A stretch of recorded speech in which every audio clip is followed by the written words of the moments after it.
اعوذ بالله من الشیطان الرجیم. بسم الله الرحمن الرحیم. الحمد لله رب العالمین. مجموعه جلسات عرفان اسلامی توسط استاد ارجمند حجت الاسلام و المسلمین مروجی، چهارشنبه شب‌ها شهرستان سبزوار.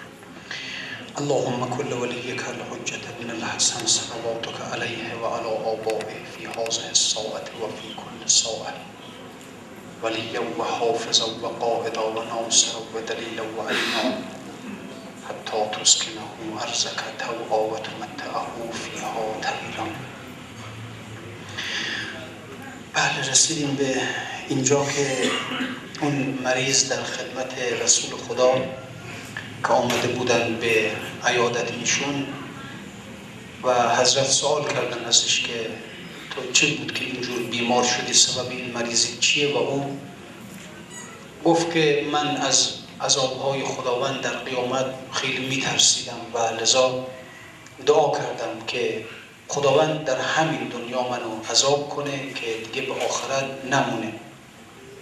و حضرت منعش کردن که اینطور دیگه دعا نکن. خب این راهش نیست که انسان بیاد گناه کنه و بعد از خدا بخواد که در همین دنیا عذابش کنه. و انسان باید گناه نکنه. حالا اگرم گناه کرد خب استغفار کنه. راههایی هم برای از بین رفتن گناه خوب هست. بعد این شخص خب البته متنبه میشه و حضرت بهش میفرمایند که گفت هی این دعا دیگر مکن، بر مکن تو خیش را از بیخوبان، تو چه طاقت داری مور نژند که نهد بر تو چنان کوه بلند. گفت توبه کردم ای سلطان که من از سر جلدی نلافم هیچ فن، این جهان تی هست. و بعد اون شخص مریض حالا متنبه میشه و شروع میکنه با رسول خدا به صحبت کردن که این جهان تی هست و تو موسی و ما از گناه در تیه مانده مبتلا. این دنیا مثل بیابان میمونه، اون بیابانی که قوم موسی در او سرگردان شدند. ما قوم بنی اسرائیل هستیم و تو هم موسی هستی. این جهان تیه هست و تو موسی و ما از گناه در تیه مانده مبتلا. این که ما داریم به دور خودمون میچرخیم، این به خاطر اینه که ما گناه کردیم، ما امت گناهکاری هستیم و لذا سرگردان. همونجور که قوم بنی اسرائیل به خاطر اون گناهی که کردند، اون گوساله‌ای که پرستیدند، از خدای موسی متوجه اون گوساله شدند. بنابراین خداوند به خاطر همین گناه بهشون فرمود که تا زمانی که یک نفر از اون عابدان عجل، از اون کسانی که گوساله رو پرستیدن زنده باشه، من نمیذارم شما وارد اراضی مقدس فلسطین بشید. و لذا اینها 40 سال سرگردان موندن و البته در همون وادی خوب زاد و ولد هم کردن. بچه های اینها بزرگ شدن. اون کسانی که گوساله رو پرستیده بودن همشون مردن. هیچ کدام از اونها پاش به اون سرزمین های مقدس نرسید.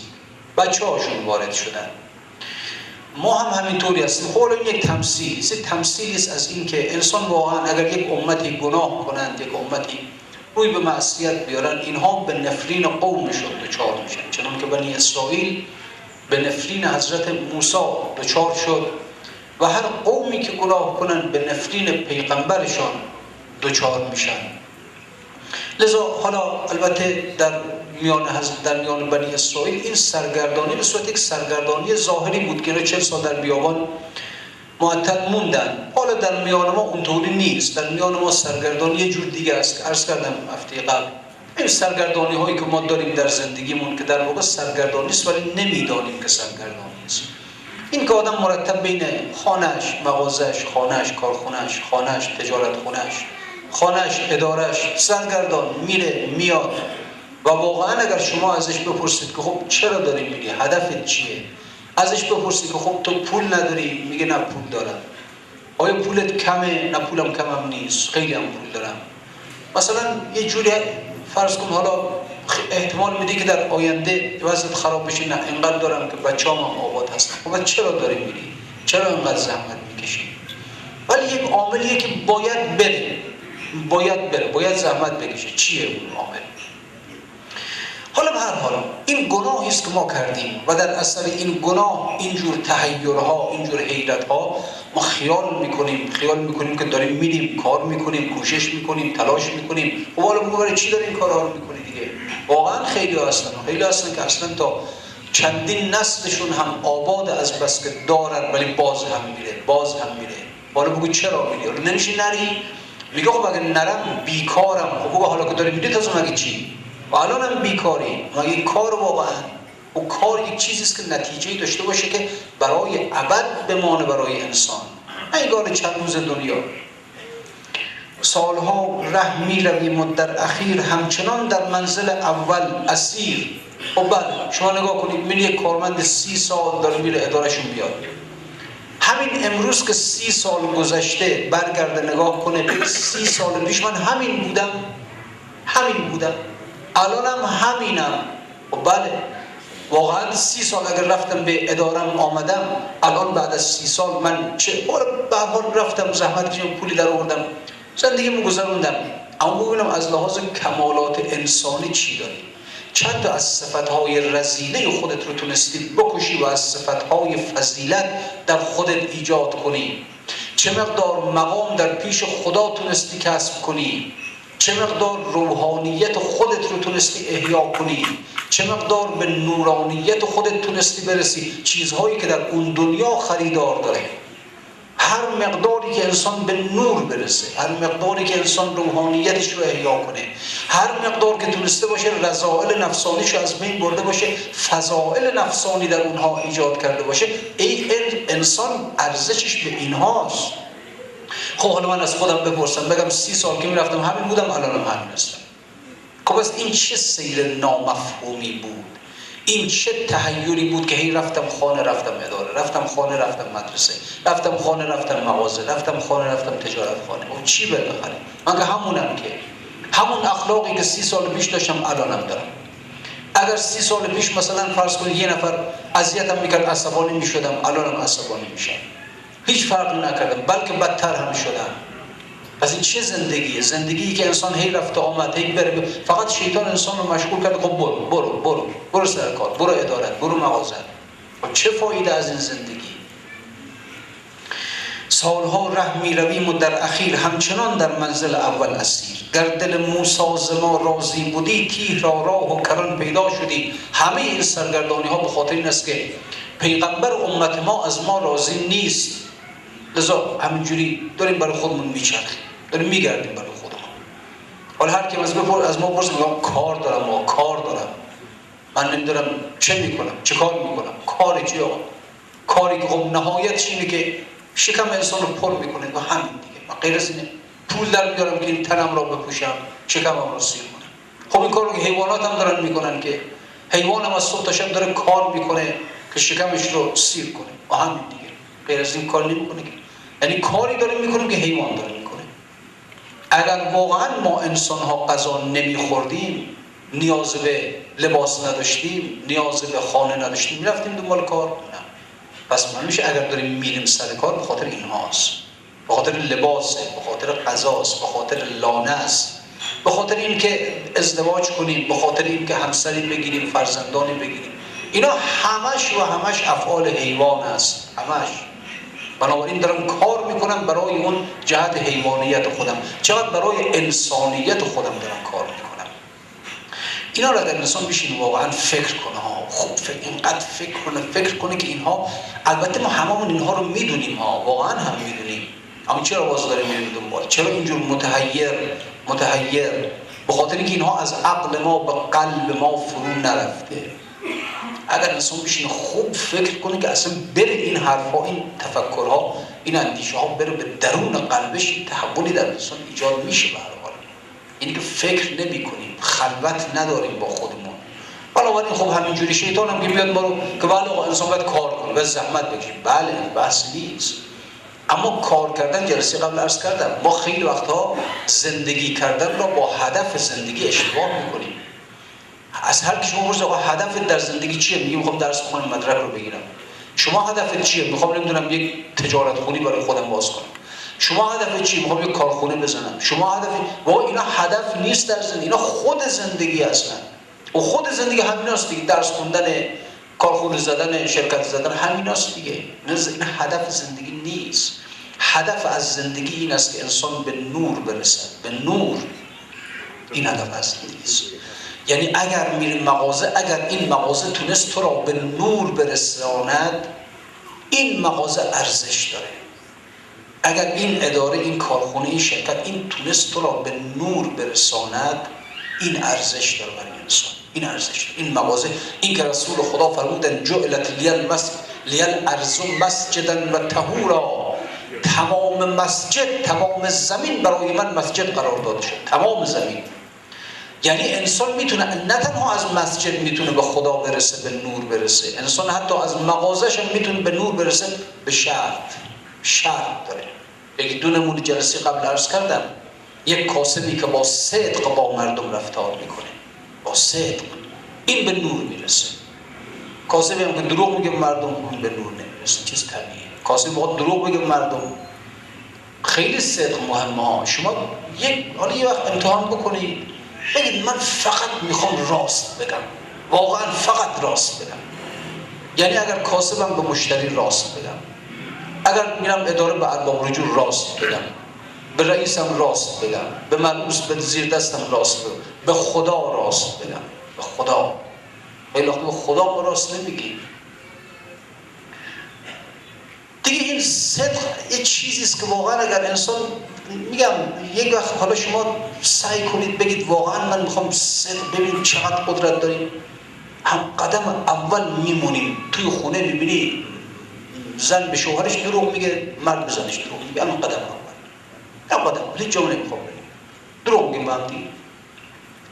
خب این زندگی، از این زندگی کسی به نور نمیرسه. از این زندگی کسی به نور نمیرسه.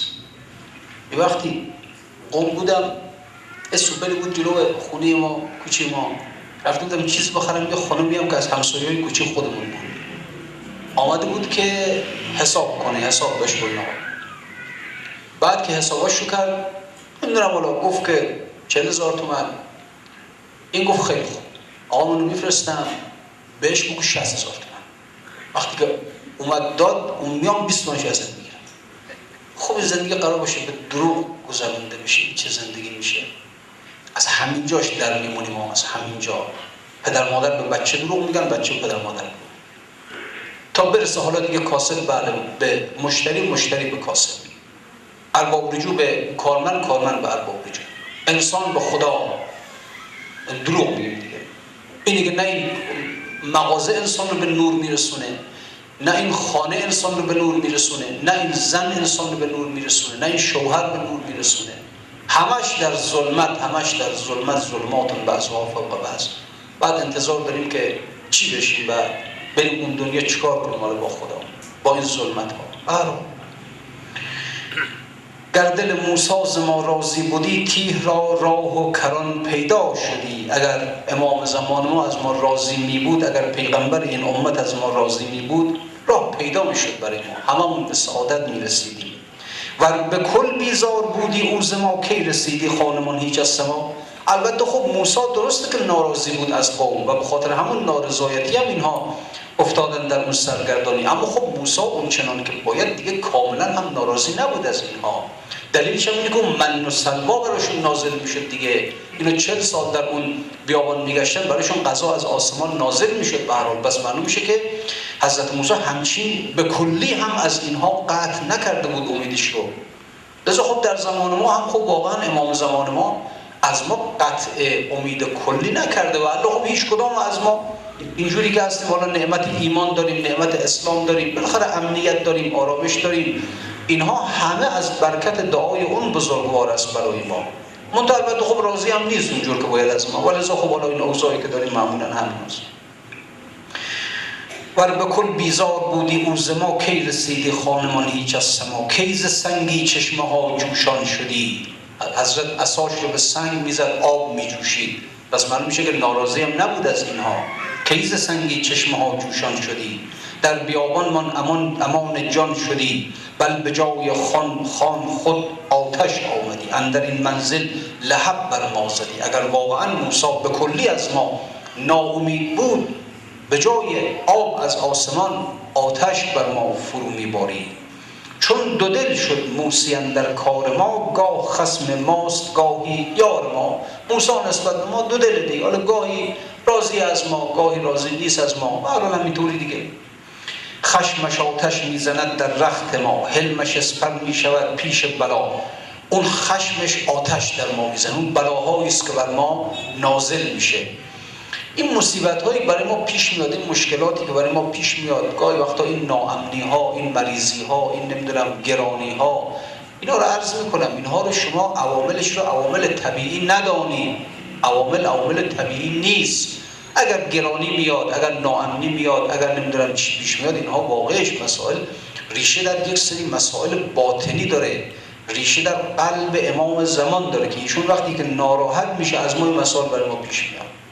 اگر هم راضی باشه از ما خوب میشه، برطرف میشه. ریشه شو در جای دیگر بجوییم، نداریم مسائل ظاهری خودمون رو داریم گول میزنیم. خواه خیال میکنیم که با عوض شدن سیستم های اقتصادی وضع زندگی ما خوب میشه. نه، اونجوری ها نیست. باید قلب درست بشه. ولو ان اهل القرى آمنوا واتقوا لفتحنا علیهم برکات من السماء والارض. اگر مردم ایمان بیارن، عمل صالح انجام بدن، ما هم برکت‌های خودمون رو از آسمان و زمین نازل می‌کنیم. ولکن کذبوا، دروغ گفتن مردم دروغ میگن. حالا دیگه عرض کردم در هر سطح، در هر جایی که هست، در هر سمتی که هست دروغ میگیم دیگه. سرراست نیستیم، رو راست نیستیم. بنابراین فاخذناهم بما كانوا یکسبون، ما هم سخت گرفتیم برای هم. از اینجا بود صدق باعث میشه که جامعه خوب بشه، باعث میشه که ارزانی بیاد در بین مردم. کذب باعث میشه که گرانی بیاد در بین مردم، روزگار سخت بشه بر مردم. ریشه اینها رو در اینها پیدا کنیم. اگر صدق باشن نقل میکنن که حضرت سلیمان علیه، حالا این داستان البته، این که حضرت سلیمان یک تختی داشت، سوار بر این تخت میشد، باد اینو ورش میداشت و به هر جا که دستور میداد اینو میبردش. حالا میگن یه وقتی حضرت سلیمان روی اون تخت نشسته بود در آسمان و داشت نگاه میکرد، میگفت عجب مملکت پهناوری دارم من. یه مرتبه تخت کج شد، میخواست بیفته. گفت ای تخت راست باش. گفت تو راست باش، تو راست باش. انسان اگر راست باشد، عالم براش راست. عالم براش انسان اگر صدق باشد، آسمان هم با او صدق است، زمین هم با او صدق است، همه چیز با او صدق است. ریشه سعادت بشر را در صدق بجویید، ریشه بدبختی های بشر را در کذب بجویید. همش همینه. مخصوصا صدق و کذب با خدا، مخصوصا با خدا، که انسان با خدا راست بگه. این مشکل بزرگ، ما با خدا راست نمیگیم. آخه خشمش آتش میزند در رخت ما، حلمش اسپر میشود پیش بلا. کی بود که حلم گردد خشم نیست این نادر ز لطفت ای عزیز. یه کی باشه که همون خشم هم تبدیل به حلم بشه. مدح حاضر وحشت است از بحر این، نام موسی میبرم قاصد چنین. این مریض به رسول خدا میگه ای رسول خدا، اگه من دارم از موسی میگم، از قوم بنی اسرائیل میگم، به خاطر این که نمیتونم تو رو مدحت کنم، آنچنان عظمت تو چشم منو گرفته، من دارم به موسی مثال میزنم. گفت خوشتران باشد که سر دلبران گفته آید در حدیث دیگران. سر تو را در حدیث موسی دارم میگم، نمیتونم، قدرت این که تو را مدحت کنم ندارم. لذا مدح حاضر وحشت است. تو حاضر هستی پیش من، نمیتونم، وحشت دارم تو رو مدحت کنم. مدح حاضر وحشت است از بهر این، نام موسی میبرم قاصد چنین. اگه میگم موسی از قومش راضی بود و موسی از قومش ناراضی بود، منظورم تو هستی که تو از ما راضی هستی، لذا ما امنیت داریم، آرامش داریم. تو از ما ناراضی هستی، این بلاها بر سر ما داره وارد میشه. ورنه موسی کی روا دارد که من پیش تو یاد آورم از هیچ تن. و الله خود موسی هم راضی نیست که من در پیش تو که نشستم، در پیش تو نام موسی را ببرم. عهد ما بشکست 100 بار و 1000 عهد تو چون کوه ثابت بر قرار. تو بر عهد خودت هستی، تو ای رسول خدا، تو بر عهد خودت هستی. ما هستیم که بد عهدی میکنیم، ما هستیم که کذب داریم، دروغ میگیم، و الله تو بر عهد خودت هستی. عهد ما کاه و هر ها بادی زبون، عهد تو کوه و ز 100 که هم فزون. عهد ما مثل کاهه دیگه. الان در جایی که خداوند داره میفهم الم اعهد الیکم یا بنی آدم ان لا تعبدوا الشیطان انه لکم عدو مبین. عهد نکردم با شما ای اولاد آدم شیطان را عبادت نکنید که او برای شما عدو مبین است. این عهد کرده خدا با ما. ولی خب مردم معمولا دیگه خب تابع شیطان، دنبال شیطان. لازم هم نیست شیطان خیلی کار کنه برای ما، خیلی زحمت بکشه. نه، خودمون داریم دنبال شیطان میریم. حق آن قوت که بر تلوین ما رحمتی کن ای امیر لونها. ما رنگارنگیم، هر لحظه به یک شکلی در میاییم. یه لحظه خوب میشیم، یه لحظه بد میشیم، یه لحظه صادقیم، یه لحظه کاذبیم. ما اینجوری هستیم. اما تو رحم کن بر این رنگارنگی ما، بر این چند رنگی ما. خیش را دیدیم و رسوایی خیش امتحان ما مکن ای شاه بیش تا فضیحت‌های دیگر را نهان کرده باشی ای کریم مستعان. بی حدی تو در جمال و در کمال، در کژی ما بی حدیم و در زلال. بی حدی خیش بگمار ای کریم، بر کژی بی حد مشتی لئیم. این که از تقطیع ما یک تار ما مصر بودیم و یکی دیوار ما امت محکمی بودیم، ما امتی بودیم استوار. الان قطعه قطعه شدیم. این که از تقطیع ما یک تار ما. یک زمانی بود که امت اسلام 1000 سال آقای دنیا بود، از لحاظ سیاسی، اقتصادی، علمی، فرهنگی همه دنیا در زیر فرمان ما. الان چی شدیم؟ پاره پاره، قطعه قطعه. برای چیه؟ برای چیه؟ این که از تقطیع ما یک تار ما مصر بودیم و یکی دیوار ما. البقیه ای خدیم تا نگردد شاد کلی جان دین. میگه خدایا ای رسول خدا همین مقدارم حفظمون کن که دیگه دشمنان ما کفار خوشحال نشن دیگه، بگن الحمدلله بنای مسلمان ها رو دیگه همه رو ویران کردیم، هیچی نموند از مسلمان. بهر ما نی بهر آن لطف نخست که تو کردی گمراهان را باز جست. چون نمودی قدرتت بنمای رحم ای نهاد رحم ها در لحم شهر. این دعا گر خشم افزاید تو را تو دعا تعلیم فرما مهترا. و میگه ما دعا همین میتونم بکنم، همین از دست من برمیاد که تو ما را نگه دار. تو بر گناهانی که ما میکنیم، معصیت هایی که ما میکنیم، تو اینها رو نگیر. این دعای ماست. اگر این دعا هم بی‌ادبیه، خب خودت یک دعایی به ما تعلیم کن تا ما اونجوری دعا کنیم. آنچنان کآدم بیفتاد از بهشت رجعتش دادی که رست از دیو زشت. خب آدم از بهشت رانده شد، افتاد در این مصیبت، گرفتار شد در مصیبت بودن در روی زمین، این رنج ها، این فراغ این بدبختی ها. فتلقا آدم من ربه کلمات. یا آدم از خدا یک کلماتی رو دریافت کرد، یعنی خدا بهش یاد داد که چطوری توبه کن. یا خدا تو هم خلاصه ما رو همینجوری یاد بده دیگه. ای رسول خدا تو هم خودت به ما یاد بگی چی بگیم، چطوری دعا کنیم، چی بخوایم ازت تا نظر رحمت تو بر ما جلب بشه. آنچنان کآدم بیفتاد از بهشت رجعتش دادی که رست از دیو زشت. دیو که باید کوز آدم بگذرد بر چنین نطعی از او بازی برد. دیو کیه؟ شیطان کیه که بتونه بر آدم غلبه کنه؟ در حقیقت نفع آدم شد همه لعنت حاسد شده. آن دمدمه بازی دید و 200 بازی ندید، پس ستون خانه خود را برید. شیطان یه بازی کرد، گفت من سجده نمی کنم آدم را. از اون ور ندید که خدا هم به یه جوری بازی کرد، خدا لعنتش کرد، خدا او را راند. این راندن خدا او را از در راه خودش بدبختی شیطان شد، بیچارگی او شد. آتشی زد شب به کشت دیگران، باد سوی کشت او کردش روان. شیطان در واقع آمد که آتشی بر کشت آدم بزنه، آدم رو بیچاره کنه. همین آتش برگشت به سوی خودش بیچاره شد، خودش بدبخت شد. چشم بندی بود لعنت دیو را، تا زیان خصم دیدان ریو را. این که خدا لعنتش کرد یک چشم بند بود، یعنی در واقع خدا بهش گفت که برو هر چی که میخوای بهت میدم. اینا خوشحال گفت هر چی میخوای بده. چی میخوای؟ گفت اینقدر عمرم بده که بتونم همه اولاد آدم رو فریبشون بدم. خدا گفت بهت دادم. گفت مرا مثل خون در رگهای اولاد آدم جاری کن. گفت اونم بهت میدم. هر چی که خواست شیطان از خدا بهش داد، اینم مقبول شد. خوبه دیگه، هرچی خواستم خدا بود. غافل از اینکه همین کارهایی که خدا در حق او کرد، همین لطف، اینها بدبختی او شد، اینا بیچارگی او شد.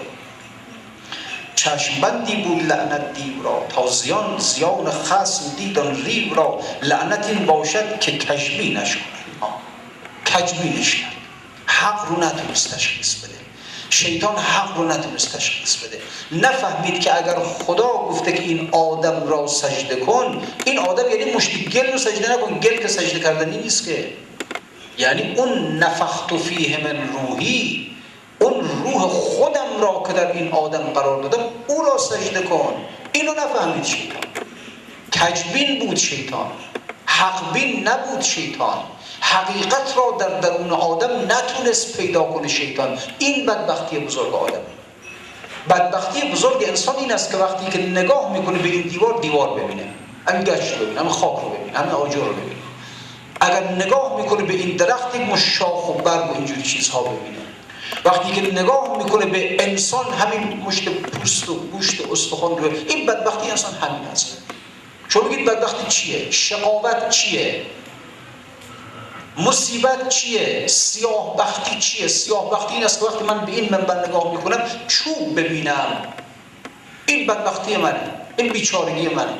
من وقتی که نگاه میکنم به این فرش مشت نخ و از این چیزا ببینم، باطن را نبینم. هو معکم، او هو را نبینم، او با شماست. الله نور السماوات و الارض، اون نور را نبینم. این بدبختی اینه، این کجبینیه، این ظاهربینی بزرگترین بدبختی انسان هاست. این علامت اینه که انسان کوره، اون کور باطنی این آدم چشمش ظاهرش میداره. انسان تا وقتی که چشم ظاهرش باز باشه، چشم باطن باز نباشه، این به هیچ جا نمیرسه. چشم باطن، چشم باطن.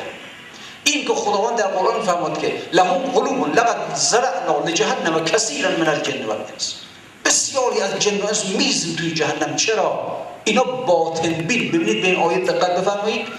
عیب اینها که میفرماد اینها رو ما در جهنم میریزیم، عیب اینها این است که اینها باطن بین نیستن. یعنی وقتی که به این منبر نگاه میکنن چوب میبینن، باطن را نمیبینن. لهم قلوب لا یفقهون بها، لهم اعین لا یبصرون بها، لهم آذان لا یسمعون بها. چشم دارن نمیبینن. خب نمیبینن که دارن میبینم که این منبره، که این فرش، این دیوار دارن میبینم که نه، یک دیدن دیگر. گوش دارن ولی نمیشنون. خب دارن میشنوم که من که صداها رو میشنوم که یک صدای دیگر.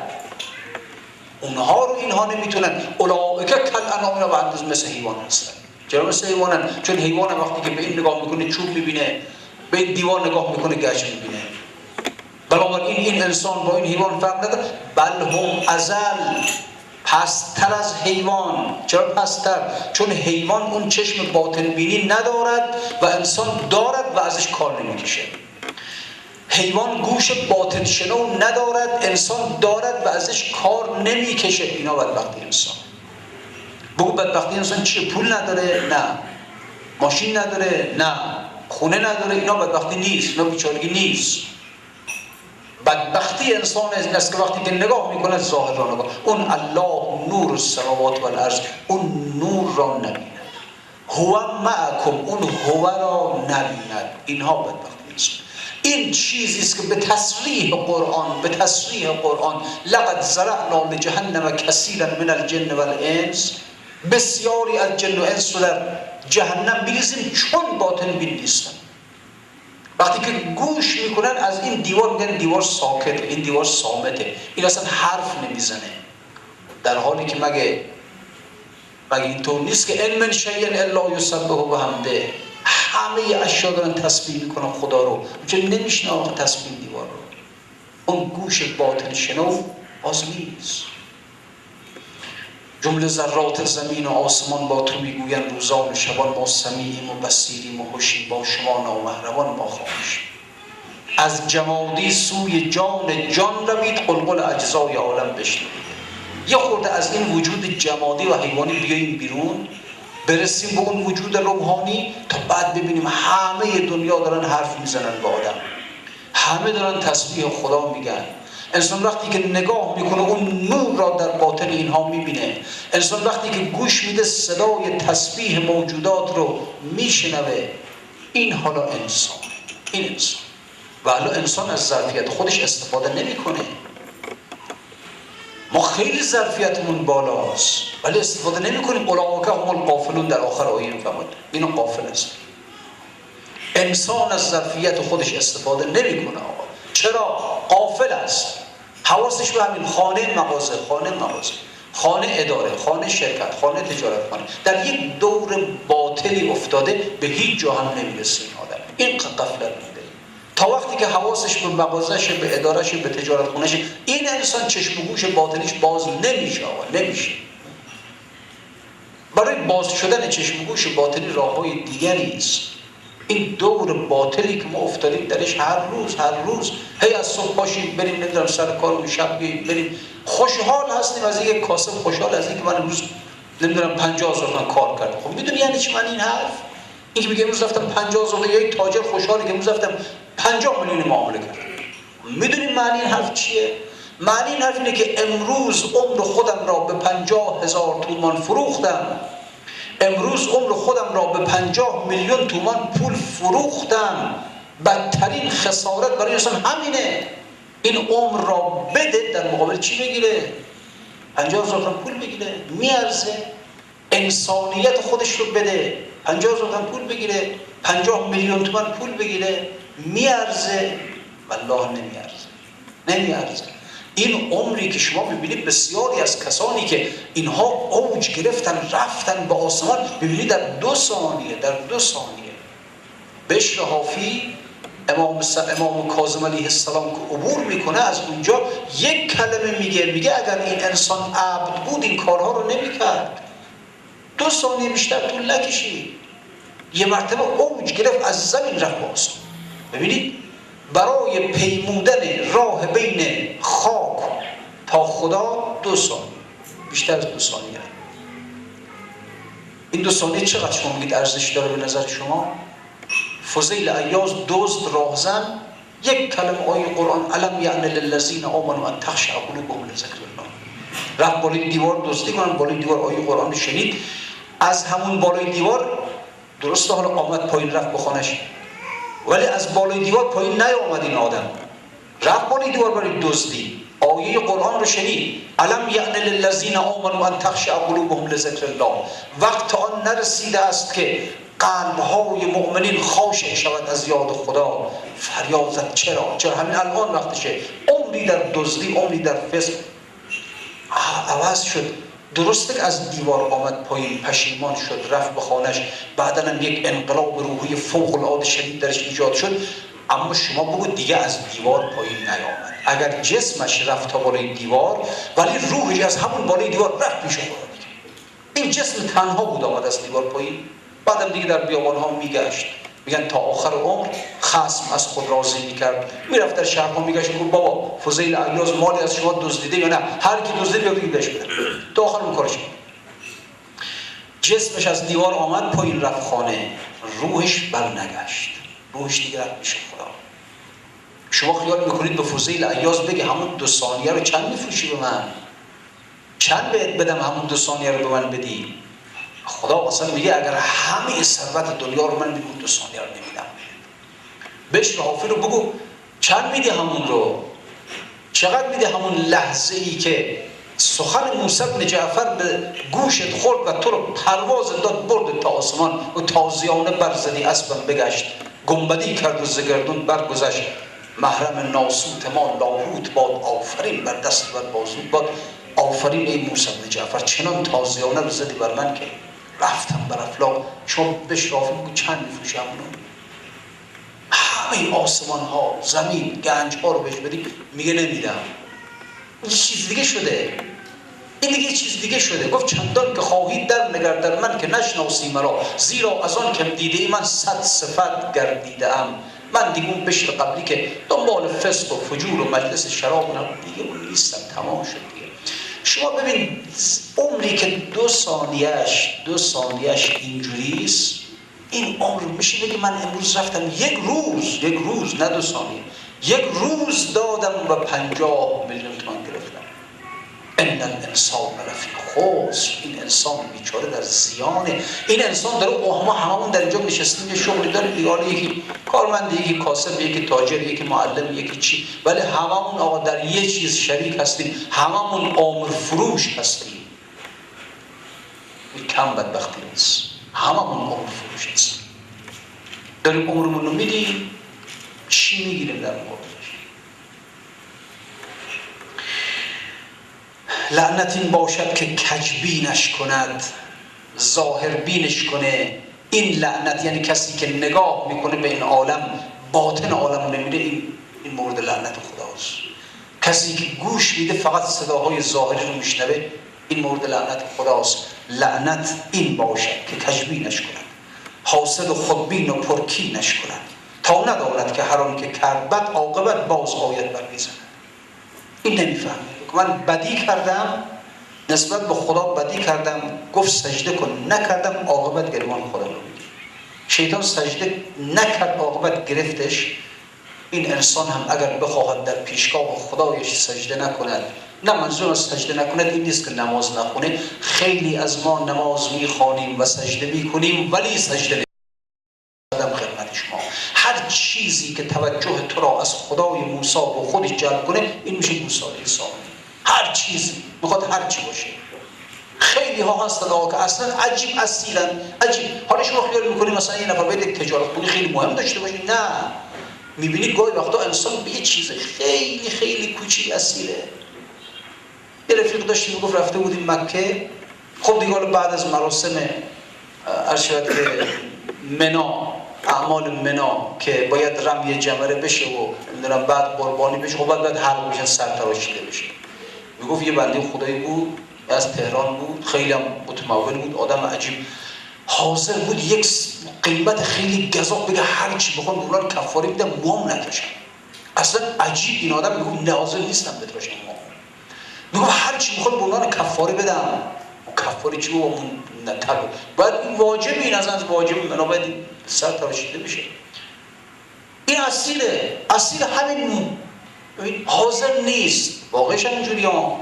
چون خیلی ها خودمون هم اینجا نشستیم با آسر رو بترشم، خیلی من حاضر نیست بترشم.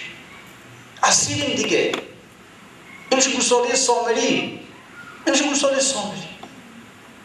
یعنی توجه هم به همونه، اصیل همون هستن، فرقی هم نمیکنه. یکی از اصیل تجارت خونشه، یکی از اصیل موی سرشه. جمله فرزین بندها بیند به عکس، مات بر وی گردد. و این منظورم این بود ها که خیلی از ما سجده میکنیم و سجده نمیکنیم. با جسم سجده میکنیم، با خدا سجده نمیکنیم. با قلبمون خدا رو سجده نمیکنیم، با قلبمون موی سرمون رو سجده میکنیم، لباسمون رو سجده میکنیم. خیلی از ما بگو مثلا ماشین لباس بنداخت، ماشین لباسشویی در آوردی خوش چروکی دست دیگه، همونجوری چروکی دست بپوش برو بیرون، اینا نمیکنن. بعد قشنگ اتو بزنن. خیلی چیزا. یعنی وقت شما بیشتر رو حساب کنید به خود. ببینید گاهی وقتا یک دکمه لباس انسان رو اسیرش میکنه، اسیر میکنه. خیلی چیزها هست که ما رو در زندگی اسیر کرده. خیلی چیزها، خیلی حاضر نیستیم از دست بدیم اینها رو. جزئی مسائلمون نیست. این انسان سجده نمی‌کند به درگاه خدا. خیلی انسان باید آزاد کنه خودش. اون عارف ولی الله دهلوی، عارف هندیه، یک کتابی داره به نام حمعات، اینو عرض کردم خدمت شما. اونجا میگه به من گفته شد که آزادی کامل تو از خودت 500 سال بعد از مرگ توست. یعنی وقتی که مردی، بنده خدا حالا عارف ببین به کجا رسیده که از غیب خبر میدن بهش، به اینجا رسیده، گوش غیب شنو داره، ولی در این حال میگه مرا آگاهانیدند که آزادی کامل تو از خودت 500 سال بعد از مرگ توست. یعنی وقتی ببینی اینقدر در عالم برزخ باید عذاب بکشی که به کلی دیگه از خودت فارغ بشی، رها بشی دیگه، رها بشی، هیچ چیز تو را در قید بند نکنه. اینا همه رو با خودمون میبریم، این قید بندها رو با خودمون میبریم ما. این قرآن فرمود خذوه فغلوه ثم الجحیم صلوه ثم فی سلسله ارضها 70 ذراعا فاسلکوه انه لا یؤمن بالله. بگیرید این رو در زنجیری که طولش 70 ذراع است ببندینش. این زنجیر 70 ذراعی کنایه است از اون زنجیرهایی که ما از این دنیا با خودمون بردیم. یک زنجیری از من، از قلب من به فرشم وصله، یک زنجیری از قلب من به ماشینم وصله، یک زنجیر از قلب من به موی سرم وصله. همینا هست دیگه. این زنجیرها به صورت اون زنجیرهای 70 ذراعی داره. انه لا یؤمن بالله العظیم. اینا کسانی هستند که ایمان به خدا ندارن، با ایمان داشتن به خدا، اون ایمان دارن. میگه 500 سال گفتن بعد از مرگ به کلی این زنجیرها ریخته میشه. اصلا از خوبه 500 سال آواز به قیامت به جهنم و اینا نکشه. اینه که خیلی از ما سجده میکنیم و سجده نمیکنیم. درد خیزد زین چنین دیدن درون، آزان که او گر هیچ بیند خویش را، مهلک و ناسور بیند خویش را. اگر انسان بتونه درون خودش رو ببینه، بعد ببینه چه بدبختی هایی داره، چه زخم های مهلک و ناسوری داره. درد خیزد زین چنین، اگر انسان بتونه به باطن خودش نفوذ کنه، به باطن نفوذ کنه، درونش رو ببینه، این زخم ها رو ببینه، این ریش های درون را ببینه، این زخم های مهلک و ناسور رو ببینه، دردش میگیره، یک درد روحانی او را میگیره و این انسان بیتاب میشه. این درد مبارکی است برای انسان. این دردی است که معلوم میشه روح میخواد بزاد دیگه، میخواد از وجود دنیای انسان زایده بشه و آزاد بشه. اگر انسان بتونه به درون خودش برگرده، این چشم داشته باشه، این چشم باطن بین رو داشته باشه. درد خیزد زین چنین دیدن درون، درد او را از حجاب آرد برون، تا نگیرد مادران را درد زه، طفل در زادن نیابد هیچ ره. تا مادر درد نگیره بچه زایده نمیشه. اگر میخوای زایده بشه اون روح زایده بشه، باید درد برای انسان عارض بشه. تا این درد رو ما پیدا نکنیم، زایش روحانی محال است. محال. این درد باید باشه در انسان. منتها این درد چجوری حالا حاصل بشه برای انسان؟ حالا بعضی‌ها مشمول عنایت خدا میشن، خداوند از اون شراب طهور سقاهم ربهم شرابا طهورا، خدا از اون شراب طهور در کامشون میریزه. یه مرتبه اینها با خودشون میاد، از خواب بیدار میشن، از خواب و غفلت بیدار میشن. اونتا شراب طهور دو جوره. یه وقت از خدا اینقدر در درون وجود این آدم میریزه که اصلا در یک لحظه چنان سکر این رو میگیره که فنا میشه، مستقر در ذات خدا میشه. ولی یک لحظه کار تمام دیگه. مثل همین بشتهافی، همین فضیل عیاض، ابراهیم عدم، همین دیگه. در یک لحظه آنچنان این عنایت قوی شدید، این شراب طهور چنان قوی وارد وجود این شد که دیگه اصلا در یک لحظه این رو مستش کرد، در سکرش برد، نیستش کرد، فناش کرد، ریخت در ذات خدا. تمام شد. منتها در بعضی اینجوری نیست. در بعضی خدا یه ذره کم میریزه. همون ذره کمش اگر بریزه همون کار خراب میکنه. انسان یه مرتبه در یک حالت دیگه واقع میشه. یه مرتبه این کجا بود؟ این چه لذتی داشت؟ این شراب طهور چه لذتی داشت؟ از کجا بود؟ انسان رو بیتابش میکنه، انسان رو سرمستش میکنه. کی ریخت این شراب رو در کام من؟ سقاهم ربهم ربت، خدایت این شراب را در حلق تو ریخت. اینجاست که انسان بیتاب میشه، درد میگیرون. یعنی در فراق میخوام کو خدا، میخوام بهش برسم، میخوام به خود خمخانه برسم.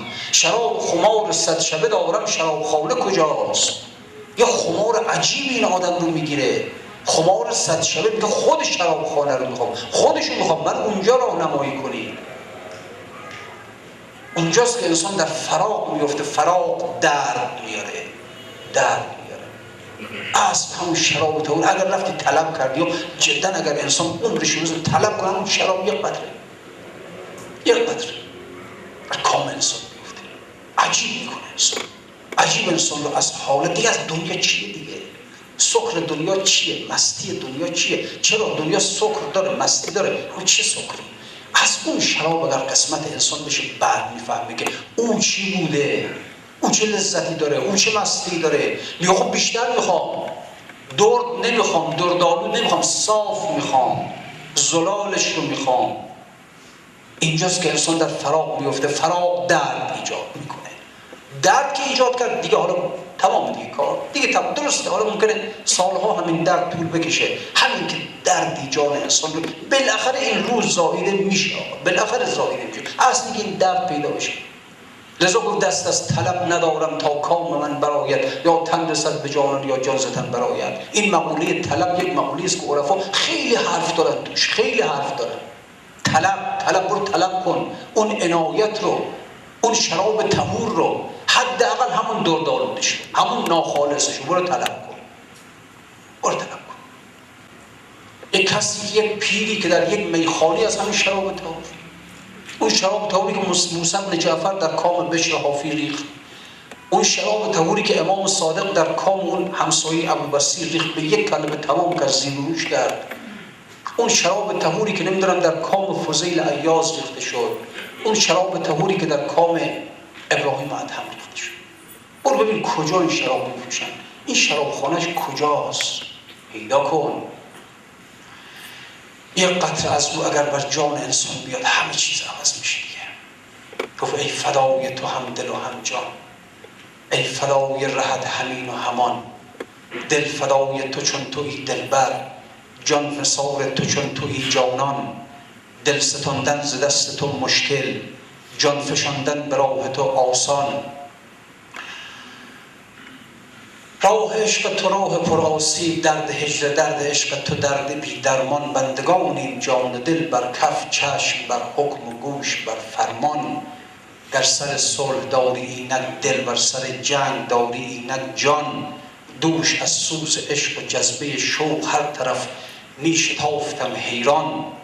سوز عشق و جذبه شوق جان انسان بیفته، هر طرف می شتافتم حیران. آخر کار شوق دیدارم، سوی دیر مغان کشید عنان، اون جایی که از این شراب طهور می فروشند. چشم بد دور آتشی دیدم، چشم بد دور آتشی دیدم، همه از نور حق نه از نیران. پیر آنجا به آتش افروزی، به ادب گرد پیر مغبچگان. همه شیرین زبان، همه سیمین عذار و گل رخسار، همه شیرین زبان و تنگ دهان. عود و چنگ و دف و نی و بربط، شمع و نقل و گل و می و ریحان. ساقی ماهروی مشکین موی، مطرب بزلگوی خوش الحان. مغزاده موبد و دستور خدمتش را تمام بسته. میان من شرمنده از مسلمانی، رفتم آنجا به گوشه پنهان. پیر گفتا که کیست این؟ گفتند عاشقی بیقرار و سرگردان. گفت جامی دهیدش از می ناب، گرچه ناخوانده باشد این مهمان.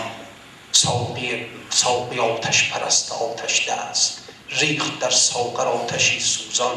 چون کشیدم نه عقل ماند و نه دین سوخت، هم کفر از آن هم ایمان. مست افتادم و در آن مستی، به زبانی که شرح آن نتوان. این شنیدم من از همه اعضا، همه حد تنورید و شریان. که یکی هست و هیچ نیست جز او، وحده لا اله الا. این شراب اگر نصیب انسان بشه، این توحید میرسه، به این وحدت میرسه. تا طلب کن. اینقدر که داریم دنیا رو طلب میکنیم، پول طلب میکنیم، مقام طلب میکنیم، این شراب طهور رو طلب کنیم. ببینیم کی داره، کجا داره، بگیریم ازش برام. به هر حال اینها حرفای است که این بزرگان گفتن برای ما. و خب الحمدلله، خدا رو شکر، بالاخره حالا این مجلسی هم دور هم میشینیم، صحبتی و مسائل. الحمدلله حالا مردم این شب‌ها دنبال کارهای خودشون، دنبال دنیای خودشون، دنبال نمیدونم خریدهای عید و فلان این حرفا. حالا ما بشیم از این حرفا به هر حال خوبه تذکری بشه، یک ذکری بشه که خواهیم چی باید طلب کنیم. برو شراب طهور طلب کن، حالا از دست خدا یا از دست موسی بن جعفر. بدبختی دیگه انسان. هارون الرشید اون زن رقاص رو فرستاد به زندان حضرت موسی بن جعفر که بره در اون زندان رقاصی کنه و حضرت رو آزارش بده. ببین چه خوشبختی واقعا. نگاه کنید شما، یک زن رقاص، یک زنی که اصلا هیچ موقعیتی در اجتماع نداره، یک زنی که در پست‌ترین مراحل به در قیمت رقاصی کنه. اینو میفرسته به زندان موسی بن جعفر که بره رقاصی کنه، امام ناراحت کنه. به محض اینکه میره اونجا چی میشه؟ امام یک تصرفی در این زن میکنه، این زن میفته به سجده. چه سجده ای؟ عوض میشه. از این زن رقاص بدتر، از یک دزد بدتر. این بدبختی رو کجا بره انسان؟ او خوشبخت شد، اون زن خوشبخت شد، اون زن به سعادت رسید، اون زن به نور رسید، اون فضیل عیاض دزد به نور رسید، اون به شافی فاسق فاجر به نور رسید. حالا ما که داریم دم از این میزنیم که ما مسلمانیم، مؤمنیم، شیعه هستیم، چه هستیم، ما همجوری موندیم آخه تا کی؟ هر حال این رو بخوایم اگر طلب میکنید، اگر دعا میکنید، این رو دعا کنید. یک صاحب نفسی، یک صاحب نفسی بیاد از این شراب یک قطره در کام ما بچکانه، عوض میشه، تموم میشه. به هر حال امیدواریم که انشاءالله خب حالا سال رو هم گذروندیم دیگه، حالا هرچی بود و هرچی نبود دیگه رفت. یک سال دیگه هم از عمر ما رفت و تا ببینیم در سال آینده چی میشه. در سال آینده آیا یک انسان صاحب نفس، یک انسان روشنی آیا یک نظری به ما میکنه؟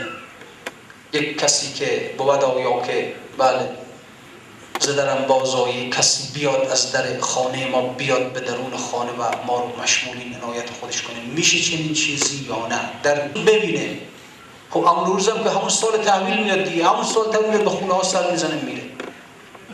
این وقتی که میخواست مثلا سال تحویل بشه از چند ساعت قبلش دیگه میومد و یه باغچه نقلی کوچولو داشت، اینو تمیز میکرد، جارو میزد، گلاشو آب میداد، آب و حوضشو خالی میکرد، آب تمیز جا میکرد، بعد میرفت و لباسای تمیز میپوشید، سفره هفت‌سینشو پهن میکرد، سموارشو روشن میکرد، چای دم میکرد، مینشست سال تحویل بشه همون روز بیاد. خب این همونجور که مینشست خب بنده خدا کار کرده بود دیگه، پیرم بود و خوابش میگرفت و همون روز میومد. منتها دلش نمیاد از خواب بیدارش کنه. یک گل میزد به لای موهاشو میرفت. پیرزن از خواب بیدار میشد، میدید که یک گلی توی موهاش، میفهمید همون روز اومده و رفته. الا ان فی ایام دهرکم نفحات الا فتعرضوا لها. در ایام روزگار شما نفحاتی از جانب عرش میاد به سوی شما. این امن روز میاد به خونه همه شما. الا فتعرضوا، حواستون رو جمع کنید، چشم گوشتون رو باز کنید، این میاد نره از دست. این امن روز میاد نره از دست. تمام چشم باشیم، گوش باشیم، مثل اون معشوق عاشقی نباشیم که معشوق گفت امشب میام بخواند، وقتی که آمد دید خوابه، این مقدار گردو توی جیبش ریخت و رفت. یعنی تو بچه‌ای در عشق ما، برو گردو بازی کن. بیدار شد از خواب دید هیچ. مثل اون پیرزن نباشیم ببینیم گل زده شده به سر ما، نیست، اما روز نیست. این گردوها توی جیب ما هست اما خود معشوق نیست. چرا؟ خواب بودیم، در غفلت بودیم. این نفحه ها میان، این امن و روز میاد، این معشوق میاد، ما در خوابیم. اینطوری نباشیم. صلی الله علیک یا ابا عبدالله و علی الارواح التي حلت بفنائک بی شاهدین. چه روز جهان خراب را، ای آسمان دریچه ببند آفتاب را. جلباب نیل گون شب از هم گشای باز، یک سر سیاه پوش کنین نه قباب را. اشک شفق ز دیده آفاق کن روان، در خون کشین سراچه پر انقلاب را. نی نی که از این پسر همه خون بارد آسمان، بی حاصل است خوردن مستسقیاب را. آب از برای حلق شه تشنه کام بود، چون رفت گو به یاوه نریزد سحاب را. خور گو دگر ز پرده شب بر میار سر، کافکند زینب از رخ چون مه نقاب را. ای کاش بوالبشر نکشیدی سر از تراب، زین آتشی که سوخت دل بوتراب را. تنها نه زین قضیه دل بوتراب سوخت، موسی در آتش غم و یونس در آب سوخت. نسألک اللهم و ندعوک باسمک العظیم الاعظم و بقرآنک المستحکم و بمحمد و علی و فاطمه و الحسن و الحسین و تسعة المعصومین من ولد الحسین. یا الله یا الله یا الله. پروردگارا در ظهور مولای و امام زمان تجدید بفرما، وجود مقدسش از جمعی ولیات محفوظ بدار. قلب اون حضرت را از همه ما راضی و خوشنود بدار. در این سال آینده و سال نیکبختی، سعادت، سلامت برای همه ما قرار بده.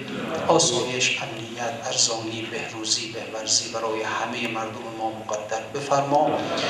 اعمال ناقص از همه ما به کرم قبول بفرما. مریض ها از همه مؤمنین مؤمنات، بالاخص مریض ها از جمع حاضر همه شفا عنایت بفرما. حاجت از حاجتمندان مؤمنین مؤمنات، بالاخص از جمع حاضر حاجات برآورده بفرما. اهل مجلس ما اهل بهشت قرار بده. و السلام علیکم و رحمت